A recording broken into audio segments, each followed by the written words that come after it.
Are you getting this variance between who you really are, who life has caused you to become, and who you're being right here and now? Do you get it, that when your life has asked you to ask for more money over and over and over again, and there is a veritable fortune amassed for you in your vibrational escrow? Do you get it, that when you're complaining about money, that knot in your stomach is because this very attention that you are giving has you out of alignment with the very fortune that you're asking for? Do you get that? So if you accept that, if you can feel that the emotion that you feel is this precise and perfect, accurate indicator of your point of attraction, then you can begin to do something about it. So let's say that you want something, but you've got this habit of conversation. You've been telling a story for a long time, and everybody around you likes the story you've been telling because it's the same story they tell. So you get together and you tell this story, and it's a story that always feels like complaining when you tell it, but you've got so many clever antidotes now that you've added to it that it's really hard to let it go. So you keep telling the story and telling the story and telling the story and telling the story and telling the story until it becomes a really active vibration within you, what we would call a dominant vibration. You would call it a belief. A belief is just a thought that you keep thinking, but we're wanting you to start thinking in terms of being vibrational beings. So it's just an active vibration. Now, every thought that you've ever thought is potentially active, but every thought you've ever thought is not active. And only if you feel emotion around it is it active enough to be a player in your point of attraction. So those old things that you're not feeling any emotion about, they're not big players. They were active at one time, they no longer are. They're not part of what's calling things to you now. So let's say that you feel often your discouragement about money. The discouragement is an indicator of the vibrational variance between the fortune that's waiting for you and your thoughts of holding yourself apart from it.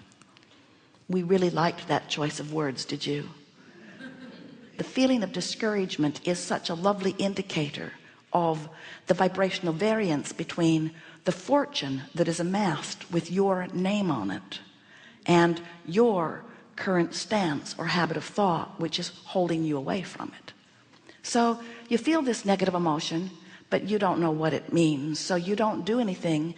You don't know that it's guidance saying this thought is going to hold you right where you are apart from what you want. You think it's just negative emotion, and you've learned to accept it because after all, life is hard. Yes, so you allow the negative emotion within you and you don't do anything about it, and we say, don't worry, it will get bigger.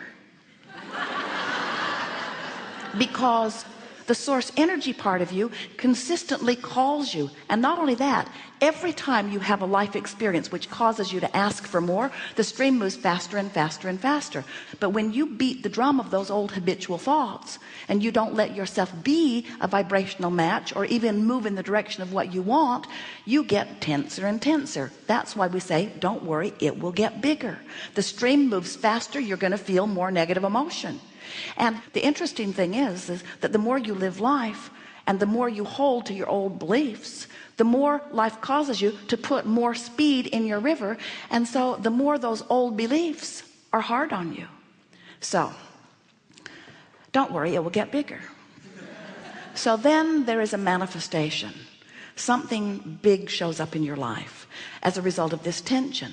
Could be a bankruptcy, that's on the subject of money, but it could be a physical breakdown, which is also on the subject of resistance. So whatever it is, it got bigger, and now you have a manifestation. Ooh, a real life manifestation, a diagnosis in your body or something.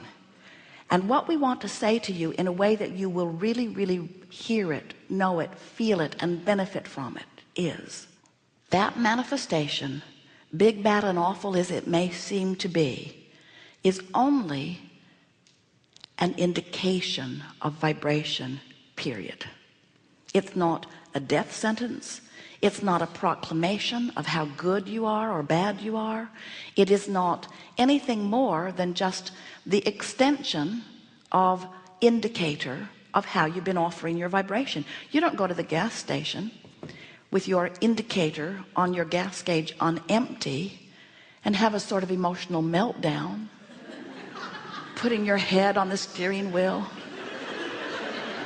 I had so hoped for more. It's just an indication. You don't say to the man, I just bought this car yesterday and I've loved it so much. It cost $85,000, but it's over. Instead, you fill up the tank, you see. And that's what we're saying to you. The indication, even if it is someone has diagnosed you with a terminal illness, or even if your heart is broken because someone that you adore is not with you for whatever reason, as you stand in your now with this manifestation, just know that this manifestation is only an indication of vibration. Then stop and dissect it just a little bit. And here's the way we would do it. We would look at the manifestation and we would feel the way we are feeling within it. And then we would say, this feels like this, and we would describe it. And then we would ask ourselves, is that a familiar emotion? And as you realize, oh, how familiar that emotion is, I feel that way here and here and here and here and here, then you will show yourself, you had indicators, you didn't do anything about it. You had indicators, you didn't do anything about it. You had indicators, you didn't do anything about it. Now you've got another indicator. And usually now you've got this manifestation. Now you're willing to do something about it. And we think it's lovely. We call it post-manifestational awareness. And really, friends, and we don't mean to mock you at all with that. Of course, it is lovely when you get so in sync with your emotions that you can feel when you're not letting yourself go be who you really are. It is such a wonderful thing when you recognize that you could find a thought that feels a little better, and in doing so you could release the resistance. It's a wonderful thing when you recognize that. But what we really want to say is, so what? So what if you missed those clues? So what if you didn't remember? So what if you were born into a family who didn't encourage you to be emotional? So what if nobody cared how you felt and they just sort of run roughshod over the top of you and forced you to do things that you didn't want to do? So what if there are things in your life that are not the way you want them to be? So what? Here you stand with the potential of offering a vibration that law of attraction will match. So what has been doesn't mean diddly squat, and what is doesn't either.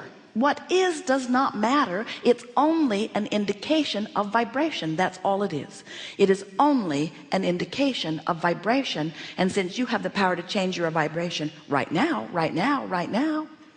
So can you change your vibration from one of sickness to one of wellness right now?